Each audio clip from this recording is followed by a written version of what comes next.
البدع والأهواء، أهل البدع العقائدية وأهل البدع السياسية. أنا أقول بيننا وبينكم السلف، بيننا وبينكم الكتب، كان فيقول البدع بيننا وبينكم.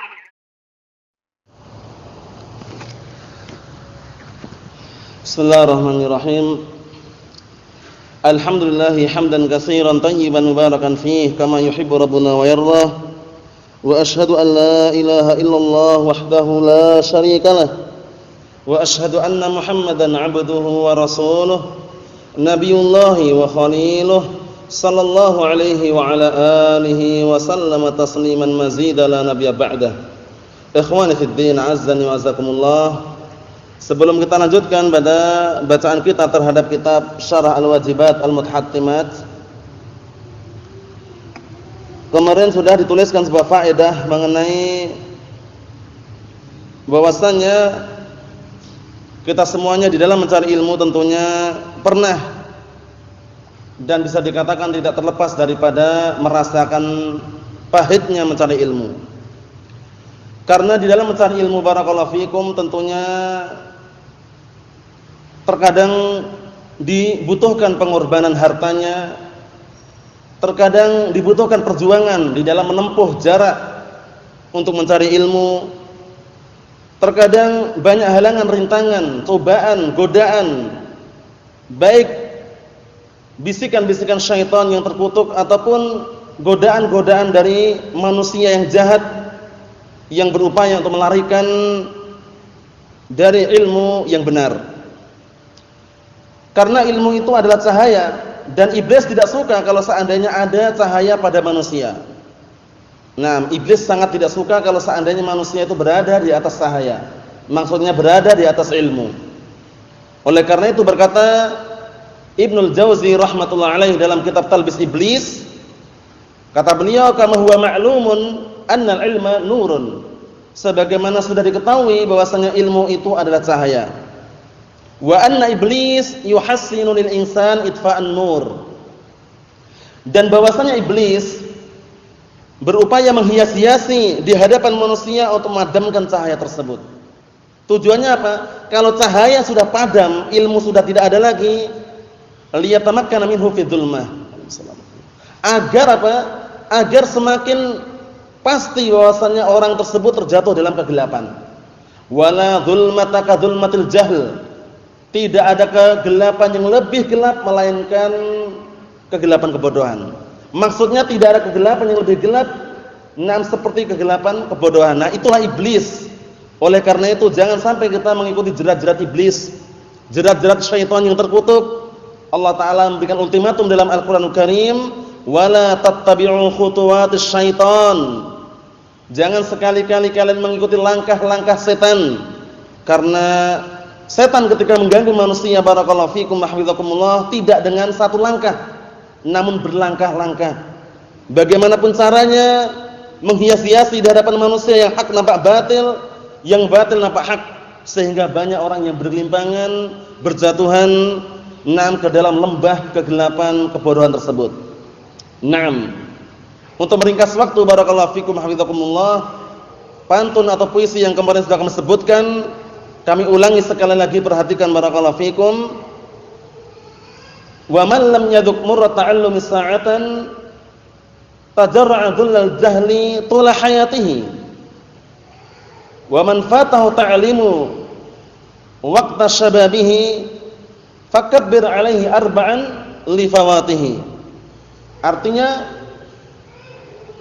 dan barang siapa yang tidak pernah merasakan pahitnya mencari ilmu walaupun sesaat, niscaya dia akan ditimpa kerendahan kebodohan sepanjang hidupnya. Dan barang siapa di masa mudanya menyia-nyiakan mencari ilmu atau waktu mencari ilmu kok disia-siakan, enggak peduli dengan waktunya, menghambur-hamburkan waktunya, tidak menggunakan waktunya pada tempatnya, fakabbir 'alaihi arba'an li fawatihi. Maka takbirlah 4 kali untuk orang tersebut, yaitu orang yang menyia-nyiakan waktunya di dalam mencari ilmu. Takbir 4 kali, maksudnya sholat jenazah. Sudah mati gitu loh. Diprihatinkan keadaan orang tersebut. Nasallaha as-salamatul afiyah. Tafadhal.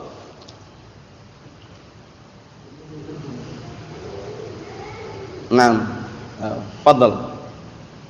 Bismillahirrahmanirrahim. Waman lam yazuk murrat ta'allumi sa'atan tajarru'u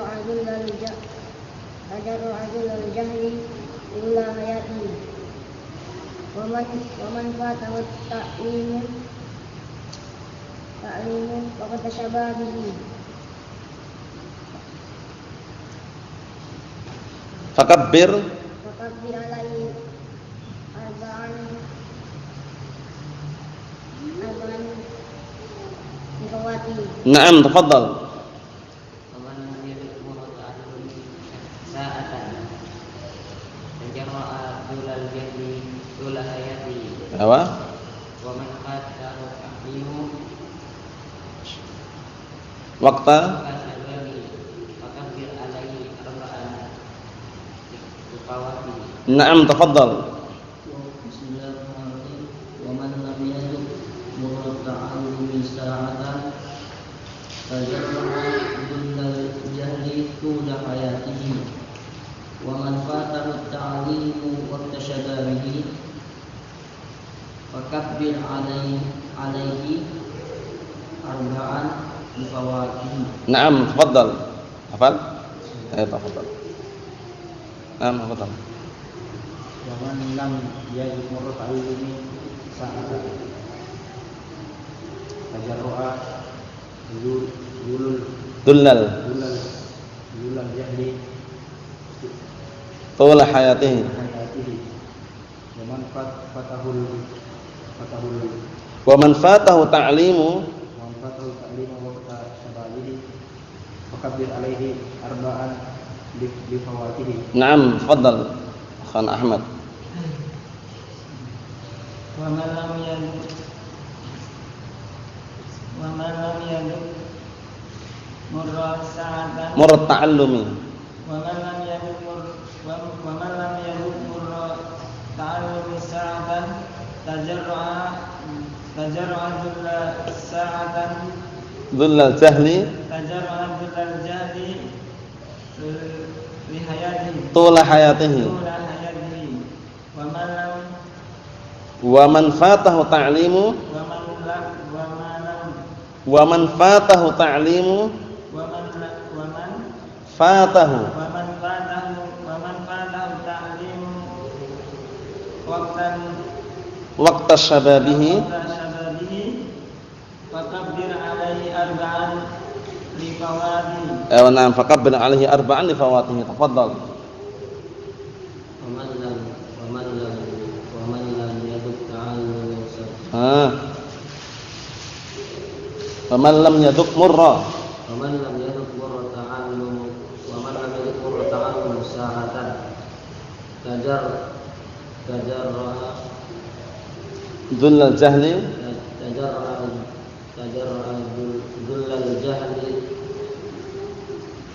ذل الجهل طول الحياة wa man fatahu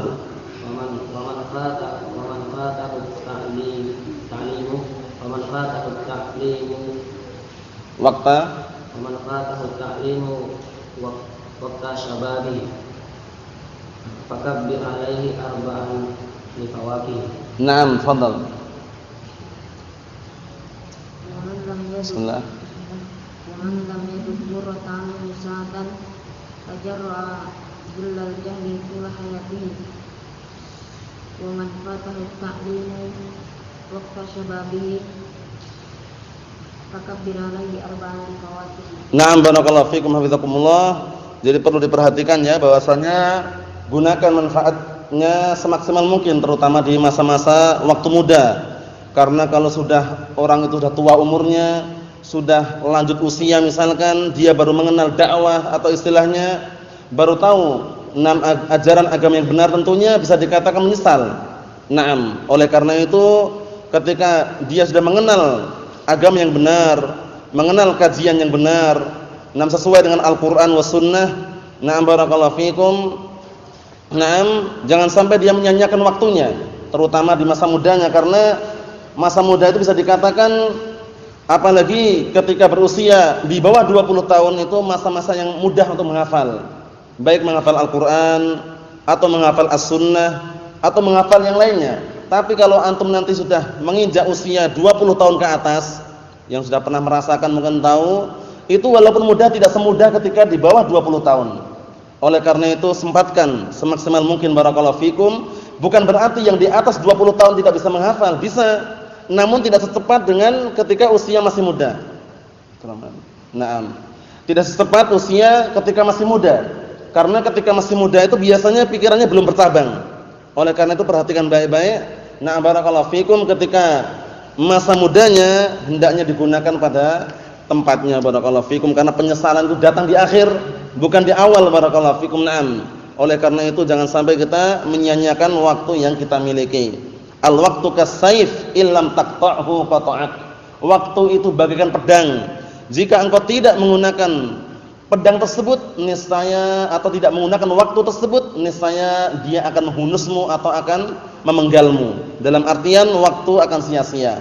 Karena ahlu sunnah wal jamaah talabatul ilm, para pencari ilmu, waktu adalah ilmu, bukan waktu adalah uang.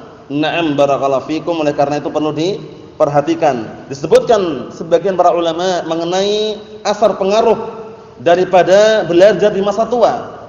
Disebutkan bahwasanya man ta'allama al-ilma fi kibarihi faka'annama kataba 'alal bahr, atau semakna itu. Barang siapa yang mencari ilmu di masa tuanya, nah seakan-akan dia menulis di atas lautan. Nah, antum menulis di atas lautan, nulis misalkan tulisan Allahu Akbar, kena ombak hilang lagi. Nah, tapi barang siapa yang mencari ilmu, wa man talabal ilma fi sigharihi faka'annama naqasha aw kataba 'alal hajar. Barang siapa yang mencari ilmu di masa mudanya, di waktu kecilnya, maka dia bagaikan orang yang mengukir atau menulis di atas batu. Awet. Dalam artian dia menghafal itu hilangnya lama. Berbeda dengan orang-orang yang usianya sudah tua barakallahu fikum. Naam. Oleh karena itu manfaatkan semaksimal mungkin waktunya, dimanfaatkan. Waktu belajar, belajar. Waktu murajaah, waktu makan. Naam barakallahu fikum. Waktu tidur, tidur. Jangan dibolak-balik barakallahu fikum.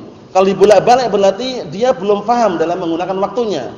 Waktu makan murajaah. Waktu murajaah tidur. Waktu tidur malah makan. Itu berarti kurang tepat barakallahu fikum. Tapi semuanya diletakkan pada tempatnya. Fa'ati likulli dzi haqqin haqqahu. Maka berikanlah setiap yang memiliki hak itu haknya.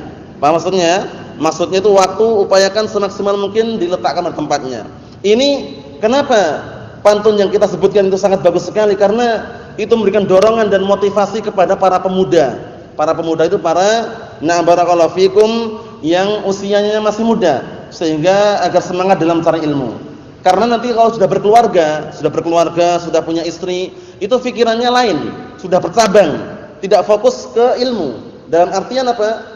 Punya tanggungan barakallahu fikum, punya tanggungan, terkadang istri, terkadang anak, terkadang ini dan itu, paham ya? Terkadang anak sakit, istri sakit, paham ya? Nah, butuh apa? Butuh pembagian. Tapi ketika masih muda-muda seperti ini jangan disia-siakan. Jangan disia-siakan barakallahu fikum. Nah, jangan menghayal pikiran-pikiran yang tidak-tidak, pokoknya fokus belajar. Nah, barakallahu fikum, suatu ketika ada saatnya misalkan harus berkeluarga atau menikah, tidak masalah. Tapi ketika masih masa-masa muda dimanfaatkan semaksimal mungkin. Bukan berarti menikah itu menghalang-halang mencari ilmu, tidak. Paham ya? Kalau dia memang sejak awalnya semangat dan senang dengan ilmu, walaupun dia sudah menikah tetap semangat mencari ilmunya. Tapi kalau sejak awalnya sudah malas-malasan dalam mencari ilmu, nah ditambah menikah, jauh daripada ilmu biasanya. Karena sibuk, harus mencari nafkah, mencari ma'isyah, ya enggak? Oleh karena itu tentunya pembagiannya lain. Nah, ketika masa-masa muda, sebelum ada keluarga, sebelum ada istri, sebelum ada anak barakallahu fikum, maka manfaatkan semaksimal mungkin. Apa maksudnya ya? Manfaatkan semaksimal mungkin. Nah, barakallahu fikum, jangan menghambur-hamburkan atau jangan membuang-buang waktunya. Mohon insyaallah ya. Na'am barakallahu fikum. Kita lanjutkan. Qala al-mu'allifu asbahullah. Sekarang masih pembagian daripada syirik. Kata beliau, asyirkul akbar arba'atu anwa'. Syirik akbar ternyata masih dibagi menjadi 4 jenis atau 4 macam. Syirik akbar terbagi menjadi 4 jenis atau 4 macam. Na'am barakallahu fikum. Perhatikan kata beliau, qala asy-syarih asbahullah ay asyirkul akbar alladzi taqaddama al-kalamu alaih. Syirik akbar, syirik besar yang telah lalu pembahasan atau pembicaraan masalah syirik tersebut, yang qasimu ila arba'ati anwa'in, terbagi menjadi 4 macam. Terbagi menjadi 4 macam. Na'am barakallahu fikum. Kullu naw'in minha yujibul khulud fin-nar wal 'iyad billah. Masing-masing atau jenis kesyirikan tersebut mewajibkan atau menghantarkan orang tersebut kekal di dalam api neraka. Waliyadzubillah. Syirik akbar itu apa? Membikin orang itu kekal dalam api neraka. Hati-hati. Nah, barakallahu fikum, hati-hati. Oleh karena itu para ulama menulis sebuah kitab apa? Di antaranya Syekh Muhammad bin Abdul Wahhab An-Najdi At-Tamimi Nawaqidul Islam. Pembatal-pembatal keislaman, bayangkan. Orang sudah berislam ternyata ada pembatalnya gitu ya. Nah, beliau menyebutkan kurang lebihnya 10 pembatal keislaman, bukan pembatasan namun 10 tersebut yang paling besar dan orang sering terjatuh dalamnya. Paham insyaallah ya? Kitabnya insyaallah hampir semuanya sudah pernah melihat atau pernah mendengar. Yang jelas barakallahu fikum, terkadang orang terjatuh dalam kesyirikan dia tidak terasa kalau itu kesyirikan. Paham ya? Oleh karena itu pentingnya kita memahami apa itu kesyirikan. Karena kesyirikan lawan daripada apa? At-tauhid. Naam. Kita lihat wal iyad billah, dan kita berlindung kepada Allah Subhanahu wa taala, atau dan berlindung itu hanya kepada Allah Subhanahu wa taala. Qala al-muallif asbahullah an-naw'ul awwal. Jenis pertama, perhatikan, syirik akbar terbagi menjadi 4 macam. Yang pertama syirkud dakwah. Naam. Yang pertama adalah syirkud dakwah, syirik dalam bentuk doa. Naam, doa apa ada syiriknya bagaimana maksudnya ini? Maksudnya dia menyeru berdoa kepada selain Allah taala, meminta rezeki kepada selain Allah taala, minta kekayaan kepada pepohonan, minta kekayaan kepada bebatuan, minta kekayaan kepada Mbah Fulan, Mbah Alan, pada kuburan Kiai Fulan, Kiai Alan, itu sama saja. Paham ya? Sebagian orang kalau kita perhatikan, mungkin atau pernah dengar ya, orang-orang yang jauh dari ilmu, mereka sering setahun sekali atau berapa tahun sekali mengadakan ziarah, ya enggak? Ziarah para wali katanya. Ziarah para wali. Karena menurut mereka wali itu ada 9, ada 9. Paham ya? Nah, barakallahu fikum, karena 9 itu ada yang 1 terletak di Jawa Barat. Nah, Sunan Gunung Jati katanya. Nah, kemudian yang 8 ternyata di timur semua. Karena mereka travelnya malas ke barat, akhirnya digenapi dengan Gus Dur. Paham ya? Nah, akhirnya dinamakan Sunan yang ke-10. Allahul musta'an. Ya, itu semuanya bisnis. Semuanya bisnis, barakallahu fikum, Allahul musta'an. Yang namanya wali tidak terbatas. Wali-wali Allah taala tidak terbatas. Adapun yang mengatakan cuma 9 itu enggak benar. Allahul musta'an. Dan sejarahnya dari mana wallahu alam. Sejarahnya biasanya campur-campur dengan sejarah kejawen. Ya kan? Ilmu-ilmu klenik. Batu-batu diputar-putar misalnya. Allahul musta'an, hati-hati barakallahu fikum. Jadi wali itu banyak sekali. Wali Allah Subhanahu wa taala orang-orang yang beriman dan yang bertakwa. Ala inna awliya Allahi la khaufun 'alaihim wa lahum yahzanun alladzina amanu wa kanu yattaqun. Ketahuilah sesungguhnya wali-wali Allah Subhanahu wa taala, mereka adalah orang-orang yang na'am barakallahu fikum, ala inna awliya Allah khaufun 'alaihim. Ala inna awliya Allahi la khaufun 'alaihim wa lahum yahzanun. Mereka adalah orang-orang yang tidak merasa takut dengan perkara akhirat yang akan mereka hadapi. Karena mereka yakin bahwasanya mereka akan ditolong gitu ya. Wa lahum yahzanun, dan mereka adalah orang-orang yang tidak sedih dengan perkara dunia yang terlewatkan. Itu ciri-ciri wali. Alladzina amanu wa kanu yattaqun. Yaitu mereka orang-orang yang beriman dan bertakwa. Jadi ciri-ciri wali Allah Subhanahu wa taala apa? Bayahan. Apa ciri-ciri wali Allah Subhanahu wa taala? Orang yang bertakwa dan yang beriman. Alladzina amanu wa kanu yattaqun. Syaratnya 2 itu diantaranya. Jadi kalau ingin menjadi wali Allah taala, beriman dan bertakwa, bukan bertapa.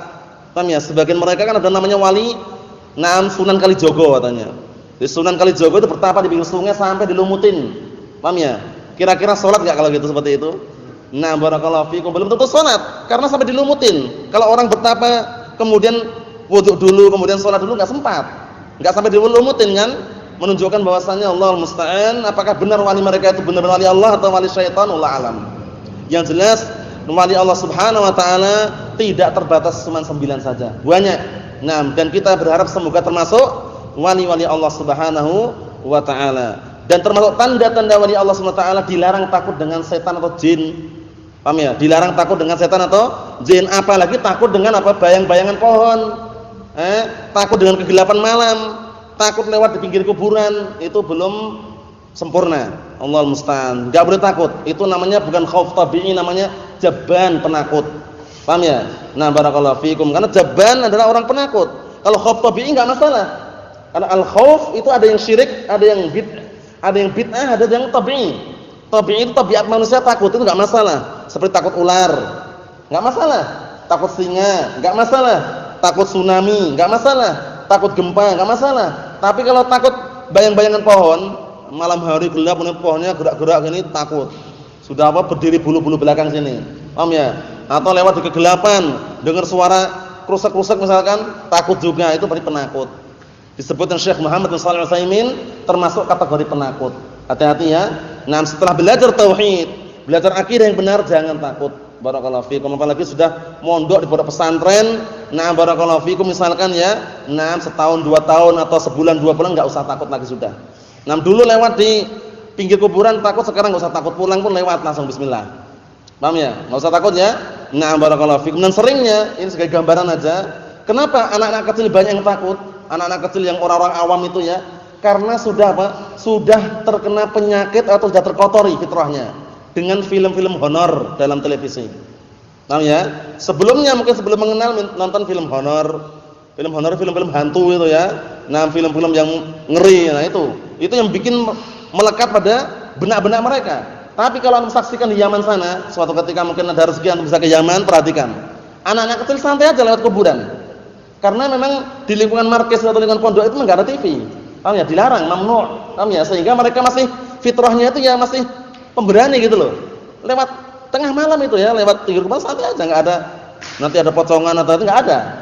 Paham ya? Allahul musta'an. Jadi enggak boleh takut ya insyaallah ya. Insyaallah ya. Insyaallah ya, Dir. Nah, harus pemberani. Nah, ada suara kira-kira yang mencurigakan, biarkan. Bismillah, paham ya? Seperti itu.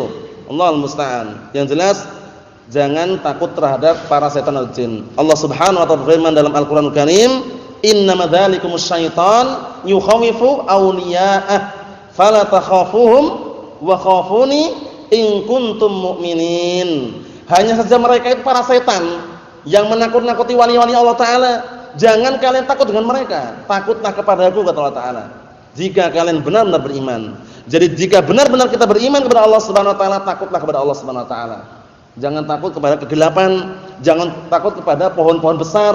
Nah, kalau lewat nunduk, paham ya? Nunduk ini kepalanya.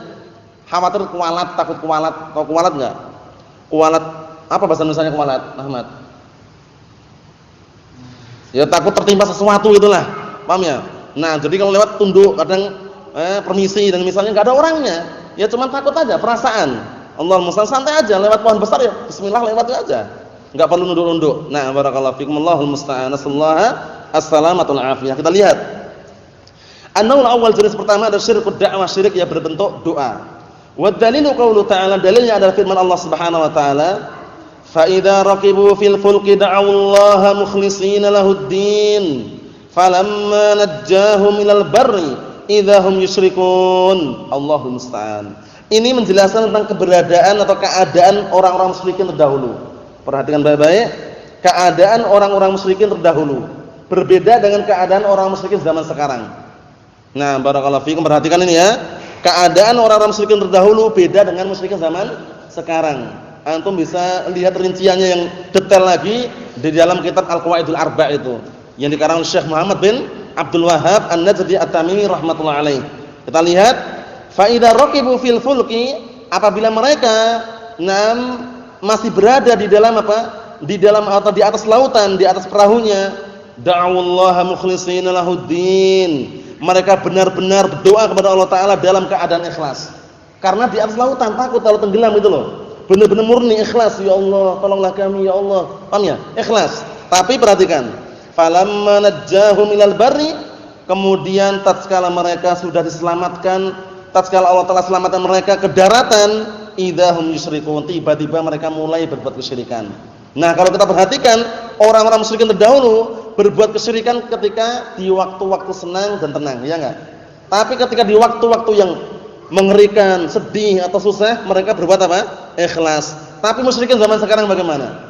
Orang-orang musyrikin zaman sekarang itu ketika senang juga berbuat syirik, ketika susah dan genting juga berbuat kesyirikan. Ada gempa bumi langsung datang ke pantai selatan, bawa tumpeng, paham ya? Padahal genting, senang pun juga seperti itu, nyari barokah, nyari banyak rezekinya atau biar rezekinya banyak, biar rezekinya lancar datang ke kuburan. Dalam keadaan senang. Sehingga lebih parah mana? Orang musyrikin zaman sekarang.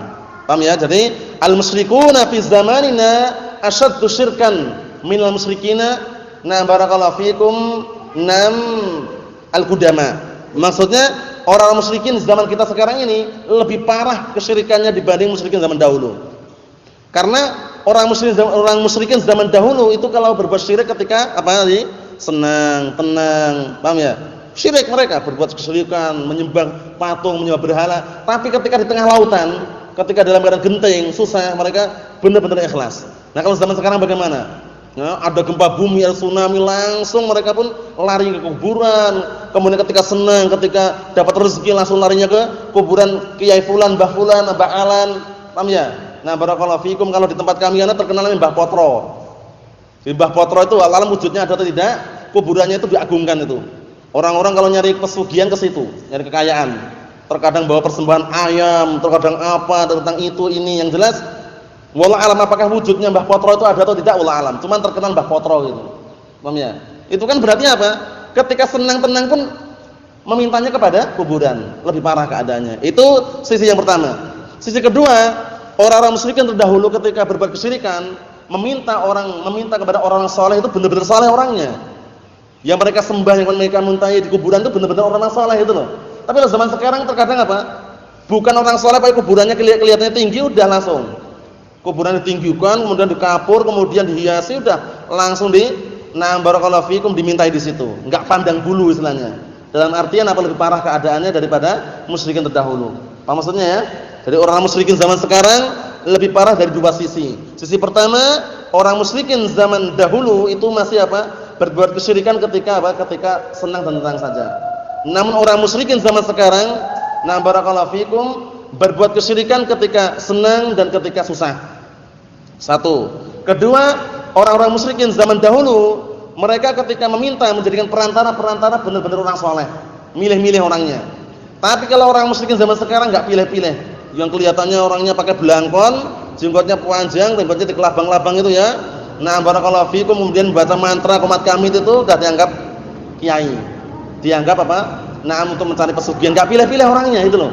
Barakallahu fikum, atau sebagian mereka yang pakai sorban imamah tinggi itu, barakallahu fikum, yang dikenal dengan Habib itu ya. Ngeludah aja ludahnya karena dia ambil. Paham ya? Barakallahu fikum seperti itu. Ikhwan fi din azdani wazakumullah, jadi perlu berhati-hati. Kita lihat sini. Qala syarih asbahullah, an-naul awal, jenis yang pertama, min anwa'i syirkil akbar, dari jenis-jenis syirik akbar adalah syirkud da'wah. Syirkud da'wah. Syirik berupa doa. Karena doa itu apa? Ibadah. Jadi doa itu adalah ibadah sebagaimana sabda Rasulullah sallallahu alaihi wa ala alihi wasallam dalam hadis yang sahih, ad-du'a'u huwal ibadah. Doa itu adalah ibadah. Doa itu adalah ibadah. Adapun hadis ad-du'a mukhul ibadah itu dhaif. Ad-du'a mukhul ibadah itu hadisnya lemah. Mungkin antum semuanya nanti melewati dalam kitab usul salasah itu. Ad-du'a mukhul ibadah. Doa itu adalah inti daripada ibadah. Barakallahu fikum. Itu lemah. Yang sahih ad-du'a huwal ibadah. Doa itu adalah apa? Ibadah. Hadisnya an Nu'man bin Bashir. Hadis Nu'man bin Bashir. Barakallahu fikum radhiyallahu anhuma. Kita lihat sini, wa dzalika anna ad-du'a ibadatun min a'zami anwa'i ibadat. Yang demikian itu dikarenakan doa itu adalah ibadah. Termasuk apa? Jenis-jenis ibadah yang paling besar adalah doa ini. Jadi kalau doa, berdoalah kepada Allah Ta'ala. Meminta pun minta kepada Allah Subhanahu Wa Ta'ala. Sebagaimana datang dalam sebuah hadis, ketika Rasulullah menasihati Abdullah bin Abbas radhiyallahu anhuma, waktu itu masih kecil, Rasulullah mengatakan, ya ghulam, inni u'allimuka bikalimatin. Wahai seorang anak, aku akan mengajari kepadamu beberapa kata, beberapa pelajaran, beberapa kalimat. Di antaranya apa? idza sta'anta fasta'in billah wa idza sa'alta fas'alillah. Apabila engkau minta tolong, mintalah tolong kepada Allah Subhanahu wa taala. Apabila engkau minta, mintalah kepada Allah Subhanahu wa taala. Jadi tidak kepada yang lainnya gitu loh ya. Kami ini orang yang banyak dosanya. Kami enggak layak kalau minta langsung, harus melalui perantara-perantara katanya. Ini syubhatnya orang musyrikin. Disebutkan dalam kitab Kasyfus Syubhat bahwa termasuk syubhatnya mereka seperti itu. Kami ini orang-orang yang kotor, banyak dosanya. Jadi enggak mungkin kalau minta langsung kepada Allah taala, malu katanya. Nah, terus bagaimana? Kita harus melalui perantara-perantara orang-orang soleh. Jadi enggak minta langsung tapi melalui perantara orang-orang soleh tadi. Allahul musta'an. Alasan mereka apa? Alasan mereka kotor, enggak layak, enggak pantas. Lawang orang-orang aja minta kepada presiden enggak langsung katanya. Dikiaskan dengan presiden. Dikiaskan dengan pemimpin. Orang-orang itu kalau minta bantuan ke presiden langsung melalui menteri-menterinya, melalui bawahan-bawahannya gitu. Padahal apa? Padahal jauh berbeda ya. Allah Subhanahu wa taala adalah zat yang menguasai seluruh barakallahu fikum alam ini. Paham ya? Penguasa-penguasa yang ada di muka bumi itu masih di bawah kekuasaan Allah Subhanahu wa taala. Oleh karena itu sangat disayangkan kalau mengkiaskan menyamakan Allah taala dengan pemimpin atau dengan raja tadi. Allahul musta'an. Nah, kita lihat bal huwa mukhul ibadah. Bahkan yang namanya doa itu adalah apa? Inti daripada ibadah. Ini bukan hadis ya, kalau yang hadis lafadznya ad-du'a'u mukhul ibadah dhaif. Paham ya? Hadisnya lemah. Wa khalisuha, dan paling murninya dan paling intinya ibadah itu doa tersebut. Bal kama qala an-nabiy sallallahu alaihi wasallam, bahkan sebagaimana yang Rasulullah sabdakan, ad-du'a'u huwal ibadah. Perhatikan ya, doa itu adalah ibadah. Doa itu adalah apa? Adalah ibadah. Hadisnya sahih. Rawahu Tirmidzi dari hadisnya An Nu'man bin Bashir radhiyallahu anhuma. Kemudian perlu diperhatikan, sekarang sebelum kita lanjutkan atau kita baca ayatnya, nah, apa itu pengertian ibadah yang kita lewati? Apa itu ibadah? Sudah pernah kita lewati dulu ya kalau salah ya, atau sudah pernah dihafal belum? Sudah pernah dihafal di sini? Kalau sini belum ya? Belum ingat. Apa pengertian ibadah? Antum? Atau belum dituliskan dulu? Belum ya? Nah, ibadah itu adalah apa? Antum ingat enggak? Ayo sebutkan.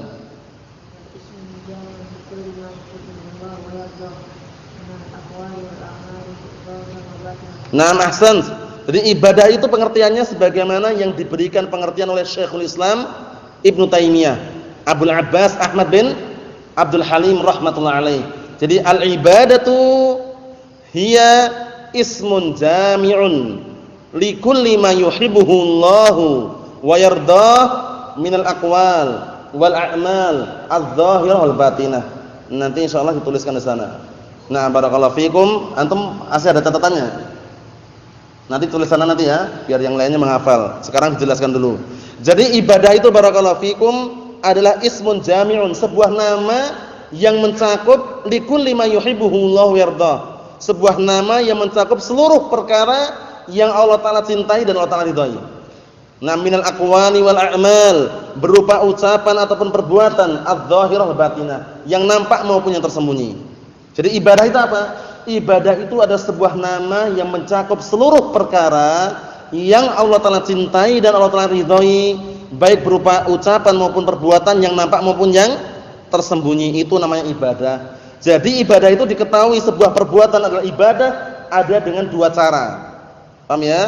Ada dua cara. Cara pertama dengan nas dalil. Secara dalil itu adalah ibadah, itu berarti ibadah. Ad-du'a'u huwal ibadah, berarti ibadah. Nah, sekarang yang lainnya bagaimana? Apakah antum pernah jumpai dalam Al-Qur'an as-shalatu ibadatun? Ada? Apakah antum pernah jumpai dalam Al-Qur'an atau hadis az-zakatu ibadatun gitu? Lafaz seperti itu? Nah, terus zakat ibadah enggak? Zakat ibadah bukan? Ibadah. Salat ibadah bukan? Dalilnya mana? Dalilnya? Nah, antum mencari dari Al-Qur'an atau sunnah lafaznya as-shalatu ibadatun enggak akan dapat. Mulai dari Al-Fatihah sampai An-Nas. Buka as-shalatu ibadatun enggak akan dapat. Dalilnya mana? Dalilnya adalah pengertian tadi itu. Dalilnya dikaitkan dengan pengertiannya Syekhul Islam Ibnu Taimiyah. Sekarang salat dicintai enggak? Dicintai. Diperintahkan atau tidak? Naam, semua perkara yang Allah Taala cintai dan Allah Taala ridai berarti ibadah. Sudah selesai. Paham ya? Naam. Salat diperintahkan, wa aqimus shalah, dan tegakkan salat. Nah, Allah Subhanahu wa taala tidaklah memerintahkan sebuah barakallahu fikum perbuatan melainkan apa Allah taala mencintainya, dan semua perbuatan yang Allah taala cintai itu adalah apa? Ibadah. Selesai. Jadi ibadah itu kita ketahui dengan dua cara ya. Pertama dengan nas dalil yang terang-terangan. Dalil yang terang-terangan menunjukkan itu adalah ibadah, berarti ibadah. Paham ya? Nah, seperti apa? Ad-du'a'u huwal ibadah, terang-terangan. Yang lainnya bagaimana? Yang lainnya antum tinggal mencari aja. Perbuatan itu diperintahkan atau tidak? Iya. Berarti semua perbuatan yang Allah telah perintahkan menunjukkan bahwasannya Allah taala mencintai dan meridhai perbuatan tersebut. Nah, dan setiap perbuatan yang Allah taala cintai dan Allah taala ridhai berarti apa? Ibadah. Selesai urusan. Paham belum? Nah, barakallahu fikum seperti itu. Jadi perlu diperhatikan, jangan sampai kita terkadang orang-orang ahlu bid'ah wadalah seperti itu. Mana dalilnya? Salat itu ibadah katanya. Tunjukkan, katanya. Kata dia, tunjukkan argumen kalian, bukti kalian mana? Dalilnya mana? Kalau kita nyari nas enggak ada nas. Nas itu benar-benar nas menunjukkan as-salatu ibadatun enggak ada. Apa maksudnya ya? Nah, yang ada itu dengan cara tadi itu. Imma ada terang-terangan setelah dalil itu menjelaskan itu ibadah, ada yang dengan cara apa tadi? Nah, dikaitkan dengan pengertiannya Syekhul Islam Ibnu Taimiyah. Ismun jami'un likulli ma yuhibbuhullahu wa yardah minal aqwali wal a'mal adh-dhahirah wal batinah. Nanti tulis sana ya. Tulis qala Syekhul Islam Ibnu Taimiyah rahimahullah al-ibadatu gitu nanti ya. Hiya ismun jami'un likulli ma yuhibbuhullahu wa yardahu minal aqwali wal a'mali adh-dhahirah wal batinah. Itu yang besok dihafal insyaallah ya. Na'am barakallahu fikum. Kita ambil dikit lagi. Wa qad qala Allah azza wa jalla, dan sungguh Allah taala berfirman, wa qala rabbukum ud'uni astajib lakum innal ladzina yastakbiruna an ibadati sayadkhuluna jahannama dakhirin. Artinya, telah berkata Rabb kalian, berdoalah kalian kepadaku. Perhatikan ini. Perintah langsung kita disuruh berdoa kepada Allah taala, enggak perlu perantara-perantara. Nah, kita ini orang kotor, orang banyak dosanya, enggak mungkin minta langsung, harus melalui orang saleh katanya. Ya udah meninggal itu. Jadi kalau minta datang ke kuburan dulu, minta jadikan perantara. Keliru enggak ini? Keliru inilah, perhatikan. Wa qala rabbukum ud'uni astajib lakum. Telah berkata Rabb kalian, berdoalah kalian kepadaku, astajib lakum. Niscaya aku akan kabulkan untuk kalian. Innal ladzina yastakbiruna an ibadati, sesungguhnya orang-orang yang mereka sombong dari beribadah kepadaku, sayadkhuluna jahannama dakhirin. Sungguh mereka semuanya akan masuk ke dalam neraka jahanam dalam keadaan rendah dan hina. Ini menunjukkan ancaman bahwasanya apa? Barang siapa yang menyeru berdoa kepada selain Allah Subhanahu wa taala, ancamannya apa? Neraka jahanam. Masuk ke dalam neraka jahanam dalam keadaan rendah dan hina. Nah, barakallahu fikum. Mafhum insyaallah ya? Ayo na'am. Jadi perlu diperhatikan. Allahul musta'an. Kita ambil satu lagi. Falamma sabata anna ad-du'a ibadatun. Perhatikan ini. Falamma sabata anna ad-du'a ibadatun, maka tatkala telah tetap bahwasanya doa itu adalah ibadah. Perhatikan di kitabnya itu ya. Falamma sabata anna ad-du'a ibadatun, maka tatkala telah tetap bahwasanya doa itu adalah ibadah, fasarfuhu li ghairillah syirkun akbar. Maka memalingkan ibadah kepada selain Allah adalah apa? Adalah syirik akbar, syirik besar. Faman da'a nabiyyan aw malakan aw waliyan aw qabran aw hajaran aw ghaira dzalik minal makhluqin fahuwa musyrikun kafir. Artinya, barang siapa yang dia berdoa menyeru nabi maupun malaikat atau wali yang mereka anggap, atau kuburan atau batuan atau yang selain itu dari kalangan makhluk-makhluk, maka dia musyrik kafir. Jadi jangan sampai kita meminta kepada selain Allah Subhanahu wa taala. Mintalah kepada Allah Subhanahu wa taala. Adapun dalam perkara-perkara yang diperbolehkan dan makhluk mampu tidak masalah. Karena al-isti'anah, minta pertolongan kepada makhluk, diperbolehkan manakala terpenuhi padanya 3 syarat. Apa? Minta pertolongan kepada makhluk boleh enggak? Kalau terpenuhi 3 syarat apa? Kalau terpenuhi 3 syarat apa? Mampu, hidup, hadir. Paham ya? 3 ini syaratnya. Ayyakuna qadiran, ayyakuna hayyan, ayyakuna qadiran, ayyakuna apa? Hadiran. 3 syaratnya kan ya? 3 syarat ini kalau ada boleh minta pertolongan. Tolong dikirimkan uang melalui Western instan. Minta tolong kan? Orangnya hidup, kemudian orangnya juga mampu, hadir melalui telepon. Bisa juga hadir, maksudnya bisa hadir secara zatnya, secara suaranya tapi dia tanggap, itu hadir juga. Paham ya? Boleh. Tapi kalau antum minta tolong orang yang misalkan naudzubillah ya, orang yang lumpuh, enggak bisa jalan, antum tolong bantu angkat batu ini, tolong sini, orang yang lumpuh. Paham ya? Dia hidup, benar hidup. Nah, kemudian hadir, benar hadir, tapi mampu enggak? Ini namanya sia-sia kata Syekh Muhammad sallallahu alaihi wasallam. Kenapa? Karena antum nyuruh orang yang tidak mampu gitu loh. Paham ya? Jadi 3 syarat ini harus terpenuhi ya. Ayyakuna hayyan, qadiran, hadiran. 3 syarat ini. Sebutkan apa? Ayyakuna hayyan, qadiran, hadiran. Naam, 3 syarat ini. Mahfum? Naam, barakallahu fikum, seperti itu. Allahumma musta'an. Jadi perlu diperhatikan. Adapun kalau meminta pertolongan, meminta sesuatu yang tidak dimampui kecuali Allah Subhanahu wa taala, tidak boleh meminta kepada selain Allah taala. Harus kepada Allah Subhanahu wa taala. Kita lihat di sini, karena qala azza wa jalla, sebagaimana firman Allah Subhanahu wa taala, "Wa man yad'u ma'allahi ilahan akhar," dan barang siapa yang berdoa atau menyeru bersama Allah ilah yang lain, la burhana lahu bihi, dalam keadaan dia benar-benar enggak punya argumen, enggak punya bukti tentang perbuatan tersebut, fa innama hisabuhu 'inda rabbih, maka sesungguhnya perhitungan dia nanti di sisi Rabbnya, innahu la yuflihul kafirun, sesungguhnya orang-orang kafir tidak akan beruntung. Orang-orang kafir itu tidak akan beruntung selama-lamanya. Dia akan merasakan azab apa? Di dalam kuburan tersebut. Barakallahu fikum. Naam. Sebagaimana firman Allah Subhanahu wa taala, la yamutu fiha wala yahya. Kemudian juga firman-firman Allah Subhanahu wa taala yang lainnya berkaitan masalah azab-azab api neraka. Nah, barakallahu fikum, dalam surat As-Sajdah juga ada itu kan? Nah, barakallahu fikum. Jadi ketika dikeluarkan darinya dimasukkan lagi. Paham ya? U'idu fiha, ya kan? Apa lafadznya itu? Sebelumnya apa?